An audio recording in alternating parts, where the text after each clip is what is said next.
This is a TLC recording. Pride and Prejudice by Jane Austen. Chapter 43. Elizabeth, as they drove along, watched for the first appearance of Pemberley Woods with some perturbation, and when at length they turned in at the lodge, her spirits were in a high flutter. The park was very large, and contained great variety of ground. They entered it in one of its lowest points, and drove for some time through a beautiful wood stretching over a wide extent. Elizabeth's mind was too full for conversation, but she saw and admired every remarkable spot and point of view. They gradually ascended for half a mile, and then found themselves at the top of a considerable eminence, where the wood ceased, and the eye was instantly caught by Pemberley House, situated on the opposite side of a valley, into which the road with some abruptness wound. It was a large, handsome stone building, standing well on rising ground, and backed by a ridge of high woody hills, and in front a stream of some natural importance was swelled into greater, but without any artificial appearance. Its banks were neither formal nor falsely adorned. Elizabeth was delighted. She had never seen a place for which nature had done more, or where natural beauty had been so little counteracted by an awkward taste. They were all of them warm in their admiration, and at that moment she felt that to be mistress of Pemberley might be something. They descended the hill, crossed the bridge, and drove to the door, and while examining the nearest aspect of the house, all her apprehension of meeting its owner returned. She dreaded lest the chambermaid had been mistaken. On applying to see the place, they were admitted into the hall, and Elizabeth, as they waited for the housekeeper, had leisure to wonder at her being where she was. The housekeeper came, a respectable-looking elderly woman, much less fine and more civil than she had any notion of finding her. They followed her into the dining parlor. It was a large, well-proportioned room, handsomely fitted up. Elizabeth, after slightly surveying it, went to a window to enjoy its prospect. The hill crowned with wood, which they had descended, receiving increased abruptness from the distance, was a beautiful object. Every disposition of the ground was good, and she looked on the whole scene, the river, the trees scattered on its banks, and the winding of the valley, as far as she could trace it, with delight. As they passed into other rooms, these objects were taking different positions, but from every window there were beauties to be seen. The rooms were lofty and handsome, and their furniture suitable to the fortune of its proprietor, but Elizabeth saw, with admiration of his taste, that it was neither gaudy nor uselessly fine, with less of splendor and more real elegance than the furniture of Rosings. And of this place, thought she, I might have been mistress. With these rooms I might now have been familiarly acquainted. Instead of viewing them as a stranger, I might have rejoiced in them as my own, and welcomed to them as visitors my uncle and aunt. But no, recollecting herself, that could never be. My uncle and aunt would have been lost to me. I should not have been allowed to invite them. This was a lucky recollection. It saved her from something very like regret. She longed to inquire of the housekeeper whether her master was really absent, but had not the courage for it. At length, however, the question was asked by her uncle, and she turned away with alarm, while Mrs. Reynolds replied that he was, adding, "But we expect him tomorrow, with a large party of friends." How rejoiced was Elizabeth that their own journey had not by any circumstance been delayed a day. Her aunt now called her to look at a picture. She approached and saw the likeness of Mr. Wickham, suspended, amongst several other miniatures, over the mantelpiece.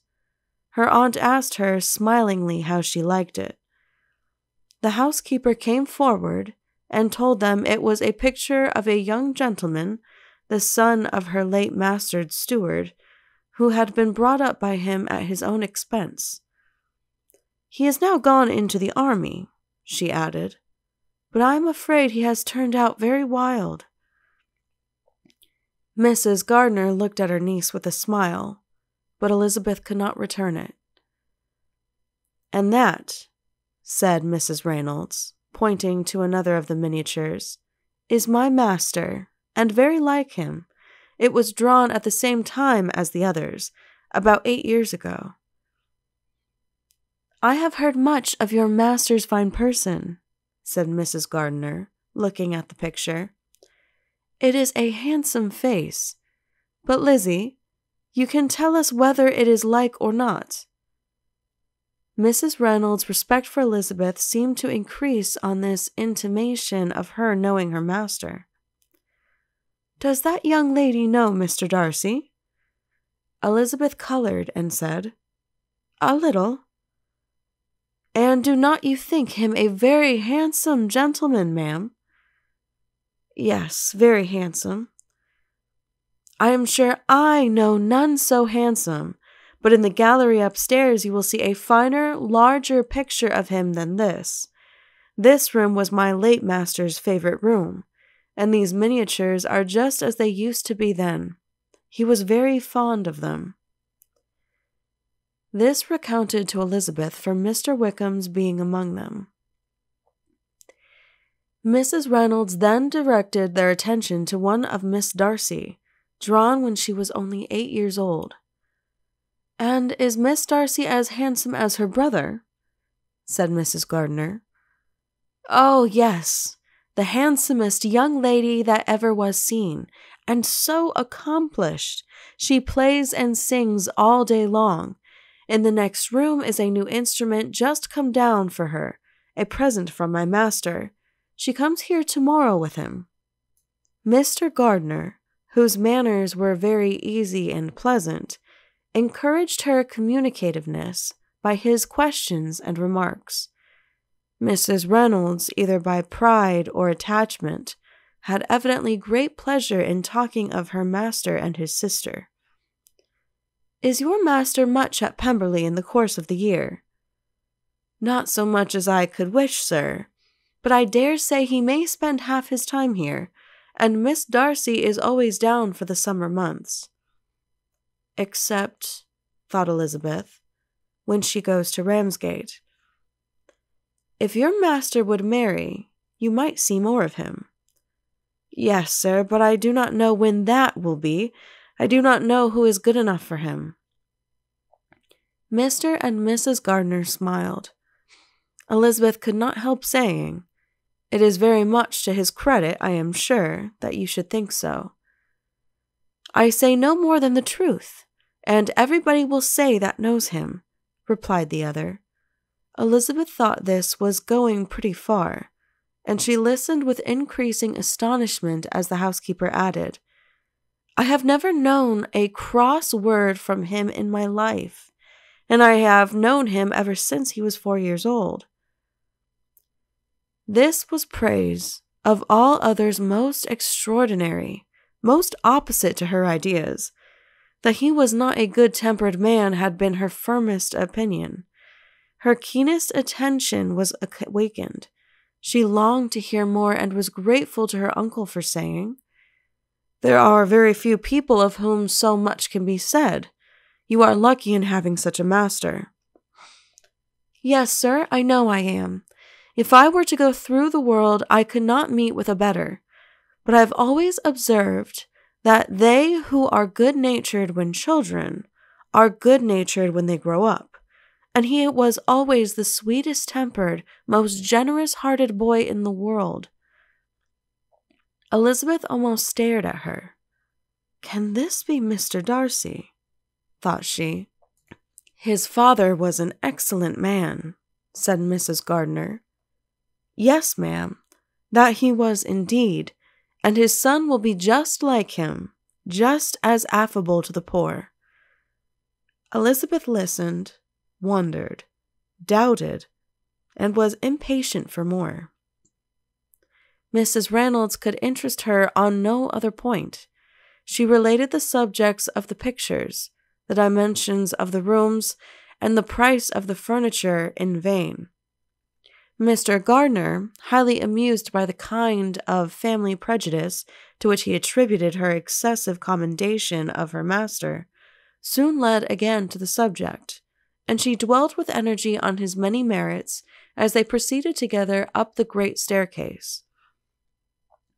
He is the best landlord and the best master, said she, that ever lived, not like the wild young men nowadays, who think of nothing but themselves. There is not one of his tenants or servants but will give him a good name. Some people call him proud, but I am sure I never saw anything of it. To my fancy, it is only because he does not rattle away like other young men. In what an amiable light does this place him? Thought Elizabeth.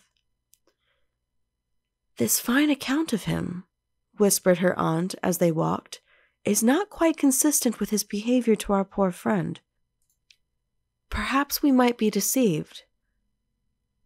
That is not very likely. Our authority was too good.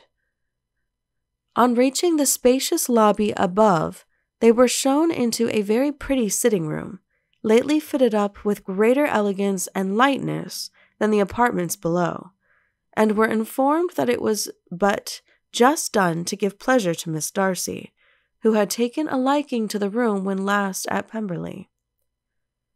He is certainly a good brother, said Elizabeth, as she walked towards one of the windows. Mrs. Reynolds anticipated Miss Darcy's delight when she should enter the room, and this is always the way with him, she added. Whatever can give his sister any pleasure is sure to be done in a moment. There is nothing he would not do for her.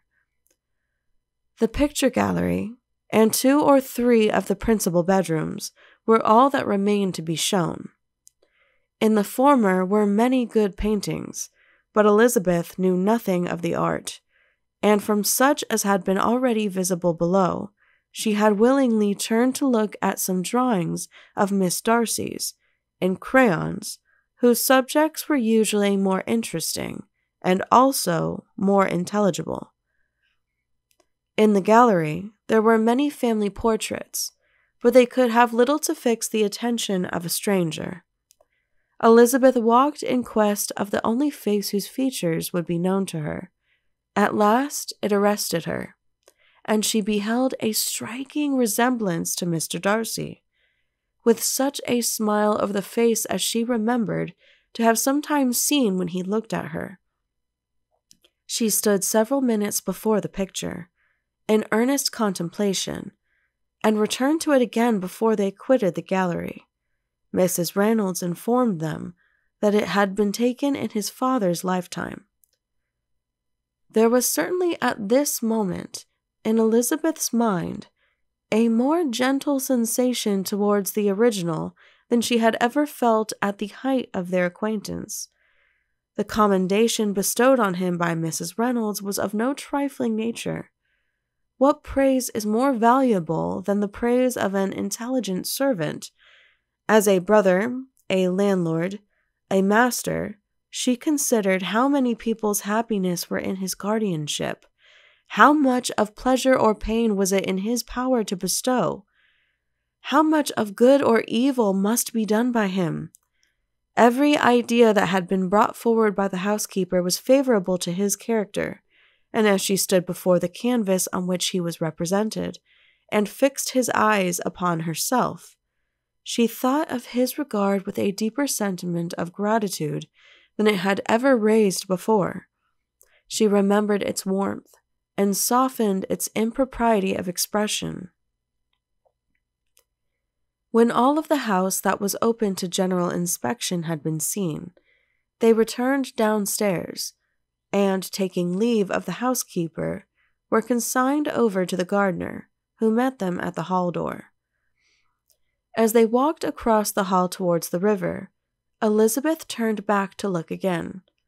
Her uncle and aunt stopped also, and while the former was conjecturing as to the date of the building, the owner of it himself suddenly came forward from the road, which led behind it to the stables. They were within 20 yards of each other, and so abrupt was his appearance that it was impossible to avoid his sight. Their eyes instantly met, and the cheeks of both were overspread with the deepest blush. He absolutely started, and for a moment seemed immovable from surprise, but shortly recovering himself, advanced towards the party, and spoke to Elizabeth, if not in terms of perfect composure, at least of perfect civility. She had instinctively turned away, but stopping on his approach, received his compliments with an embarrassment impossible to be overcome. Had his first appearance, or his resemblance to the picture they had just been examining, been insufficient to assure the other two that they now saw Mr. Darcy, the gardener's expression of surprise on beholding his master must immediately have told it. They stood a little aloof while he was talking to their niece, who, astonished and confused, scarcely dared lift her eyes to his face, and knew not what answer she returned to his civil inquiries after her family.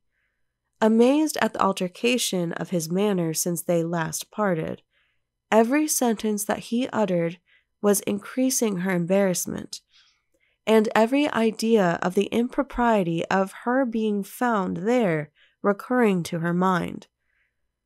The few minutes in which they continued were some of the most uncomfortable in her life, nor did he seem much more at ease. When he spoke, his accent had none of its usual sedateness, and he repeated his inquiries as to the time of her having left Longbourn, and of her stay in Derbyshire so often, and in so hurried a way, as plainly spoke the distraction of his thoughts. At length every idea seemed to fail him, and after standing a few moments without saying a word, he suddenly recollected himself and took leave. The others then joined her, and expressed admiration of his figure, but Elizabeth heard not a word, and wholly engrossed by her own feelings, followed them in silence. She was overpowered by shame and vexation. Her coming there was the most unfortunate, the most ill-judged thing in the world. How strange it must appear to him! In what a disgraceful light might it not strike so vain a man! It might seem as if she had purposely thrown herself in his way again. Oh, why did she come? Or why did he thus come a day before he was expected? Had they been only 10 minutes sooner, they should have been beyond the reach of his discrimination, for it was plain that he was that moment arrived, that moment alighted from his horse or his carriage.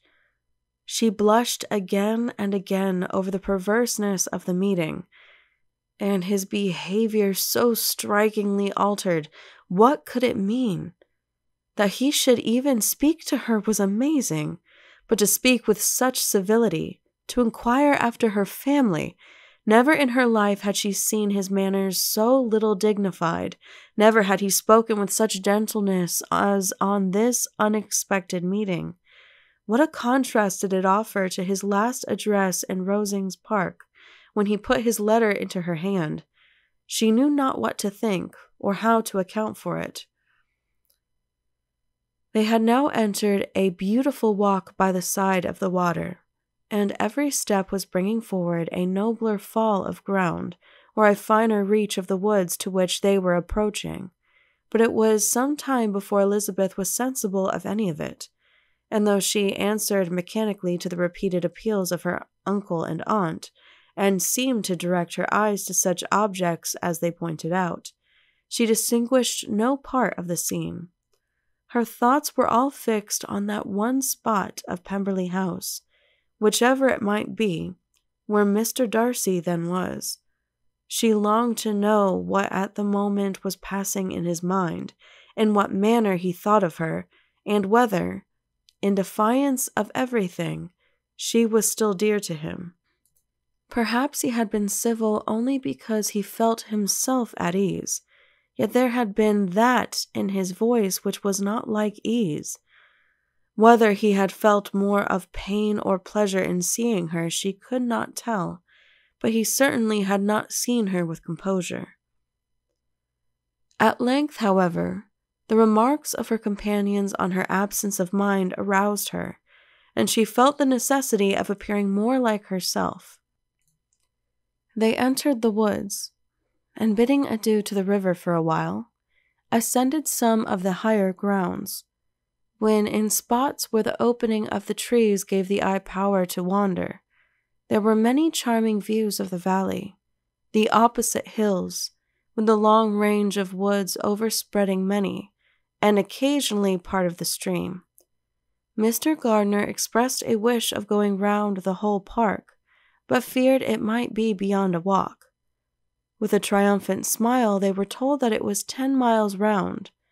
It settled the matter, and they pursued the accustomed circuit, which brought them again after some time, in a descent among hanging woods, to the edge of the water and one of its narrowest parts. They crossed it by a simple bridge, in character with the general air of the scene. It was a spot less adorned than any they had yet visited, and the valley, here contracted into a glen, allowed room only for the stream, and a narrow walk amidst the rough coppice wood which bordered it. Elizabeth longed to explore its windings, but when they had crossed the bridge, and perceived their distance from the house, Mrs. Gardiner, who was not a great walker, could go no farther, and thought only of returning to the carriage as quickly as possible. Her niece was, therefore, obliged to submit, and they took their way towards the house on the opposite side of the river, in the nearest direction. But their progress was slow, for Mr. Gardiner, though seldom able to indulge the taste, was very fond of fishing, and was so much engaged in watching the occasional appearance of some trout in the water, and talking to the man about them, that he advanced but little. Whilst wandering on in this slow manner, they were again surprised, and Elizabeth's astonishment was quite equal to what it had been at first, by the sight of Mr. Darcy approaching them, and at no great distance. The walk being here less sheltered than on the other side, allowed them to see him before they met. Elizabeth, however astonished, was at least more prepared for an interview than before, and resolved to appear and to speak with calmness, if he really intended to meet them. For a few moments, indeed, she felt that he would probably strike into some other path. The idea lasted while a turning in the walk concealed him from their view. The turning past, he was immediately before them. With a glance, she saw that he had lost none of his recent civility, and to imitate his politeness, she began, as they met, to admire the beauty of the place.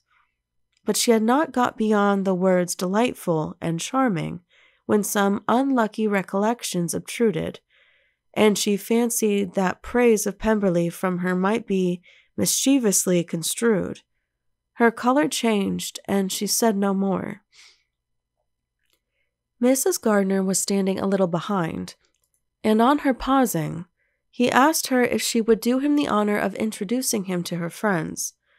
This was a stroke of civility for which she was quite unprepared, and she could hardly suppress a smile at his being now seeking the acquaintance of some of those very people against whom his pride had revolted in his offer to herself. What will be his surprise, thought she, when he knows who they are? He takes them now for people of fashion. The introduction, however, was immediately made, and as she named their relationship to herself, she stole a sly look at him to see how he bore it, and was not without the expectation of his decamping as fast as he could from such disgraceful companions. That he was surprised by the connection was evident. He sustained it, however, with fortitude, and so far from going away, turned back with them and entered into conversation with Mr. Gardiner. Elizabeth could not but be pleased, could not but triumph. It was consoling that she should know she had some relations for whom there was no need to blush. She listened most attentively to all that passed between them, and gloried in every expression, every sentence of her uncle, which marked his intelligence, his taste, or his good manners. The conversation soon turned upon fishing, and she heard Mr. Darcy invite him, with the greatest civility, to fish there as often as he chose while he continued in the neighborhood, offering at the same time to supply him with fishing tackle, and pointing out those parts of the stream where there was usually most sport. Mrs. Gardiner, who was walking arm in arm with Elizabeth, gave her a look expressive of wonder. Elizabeth said nothing, but it gratified her exceedingly. The compliment must be all for herself. Her astonishment, however, was extreme, and continually was she repeating, "Why is he so altered? From what can it proceed? It cannot be for me. It cannot be for my sake that his manners are thus softened. My reproofs at Hunsford could not work such a change as this. It is impossible that he should still love me." After walking some time in this way, the two ladies in front, the two gentlemen behind, on resuming their places, after descending to the brink of the river for the better inspection of some curious water plant, there chanced to be a little alteration. It originated in Mrs. Gardiner, who, fatigued by the exercise of the morning, found Elizabeth's arm inadequate to her support, and consequently preferred her husband's. Mr. Darcy took her place by her niece, and they walked on together. After a short silence, the lady first spoke. She wished him to know that she had been assured of his absence before she came to the place, and accordingly began by observing that his arrival had been very unexpected. "For your housekeeper," she added, "informed us that you would certainly not be here till tomorrow, and indeed, before we left Bakewell, we understood that you were not immediately expected in the country." He acknowledged the truth of it all, and said that business with his steward had occasioned his coming forward a few hours before the rest of the party with whom he had been traveling. "They will join me early tomorrow," he continued, "and among them are some who will claim an acquaintance with you, Mr. Bingley and his sisters." Elizabeth answered only by a slight bow.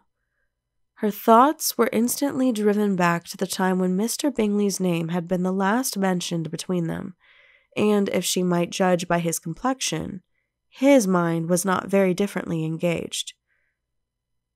"There is also one other person in the party," he continued after a pause, "who more particularly wishes to be known to you. Will you allow me, or do I ask too much, to introduce my sister to your acquaintance during your stay at Lambton?" The surprise of such an application was great indeed. It was too great for her to know in what manner she acceded to it. She immediately felt that whatever desire Miss Darcy might have of being acquainted with her must be the work of her brother, and without looking farther, it was satisfactory.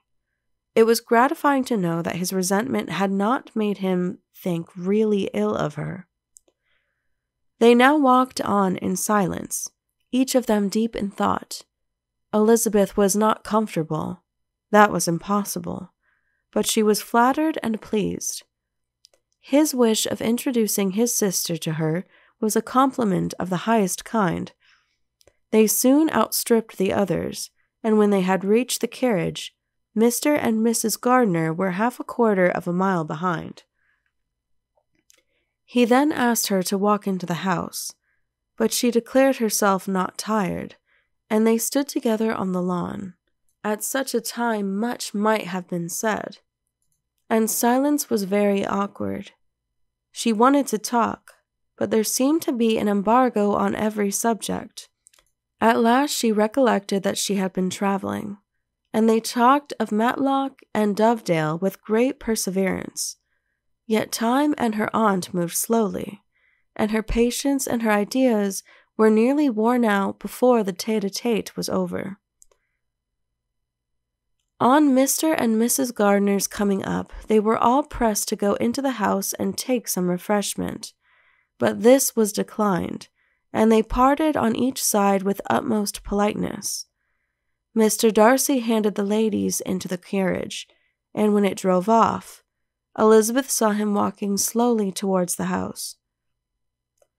The observations of her uncle and aunt now began, and each of them pronounced him to be infinitely superior to anything they had expected. "He is perfectly well-behaved, polite, and unassuming," said her uncle. "There is something a little stately in him, to be sure," replied her aunt, "but it is confined to his air, and it is not unbecoming. I can now say with the housekeeper, that though some people may call him proud, I have seen nothing of it. I was never more surprised than by his behavior to us. It was more civil, it was really attentive, and there was no necessity for such attention. His acquaintance with Elizabeth was very trifling." "To be sure, Lizzie," said her aunt, "he is not so handsome as Wickham, or rather he has not Wickham's countenance, for his features are perfectly good. But how came you to tell me that he was so disagreeable?" Elizabeth excused herself as well as she could, said that she had liked him better when they had met in Kent than before, and that she had never seen him so pleasant as this morning. "But perhaps he may be a little whimsical in his civilities," replied her uncle. "Your great men often are, and therefore I shall not take him at his word, as he might change his mind another day, and warn me off his grounds." Elizabeth felt that they had entirely misunderstood his character, but said nothing. "From what I have seen of him," continued Mrs. Gardiner, "I really should not have thought that he could have behaved in so cruel a way by anybody as he has done by poor Wickham. He has not an ill-natured look. On the contrary, there is something pleasing about his mouth when he speaks, and there is something of dignity in his countenance that would not give one an unfavorable idea of his heart. But to be sure, the good lady who showed us his house did give him a most flaming character. I could hardly help laughing aloud sometimes, but he is a liberal master, I suppose, and that, in the eye of a servant, comprehends every virtue." Elizabeth here felt herself called on to say something in vindication of his behavior to Wickham, and therefore gave them to understand, in as guarded a manner as she could, that by what she had heard from his relations in Kent, his actions were capable of a very different construction, and that his character was by no means so faulty, nor Wickham's so amiable, as they had been considered in Hertfordshire. In confirmation of this, she related the particulars of all the pecuniary transactions in which they had been connected, without actually naming her authority, but stating it to be such as might be relied on. Mrs. Gardiner was surprised and concerned, but as they were now approaching the scene of her former pleasures, every idea gave way to the charm of recollection, and she was too much engaged in pointing out to her husband all the interesting spots in its environs to think of anything else. Fatigued as she had been by the morning's walk, they had no sooner dined than she set off again in quest of her former acquaintance, and the evening was spent in the satisfactions of an intercourse renewed after many years' discontinuance. The occurrences of the day were too full of interest to leave Elizabeth much attention for any of these new friends, and she could do nothing but think, and think with wonder, of Mr. Darcy's civility, and above all, of his wishing her to be acquainted with his sister. End of chapter 43. Please click the link below to continue on to chapter 44. This has been a TLC recording. Thank you for listening, and please be sure to subscribe.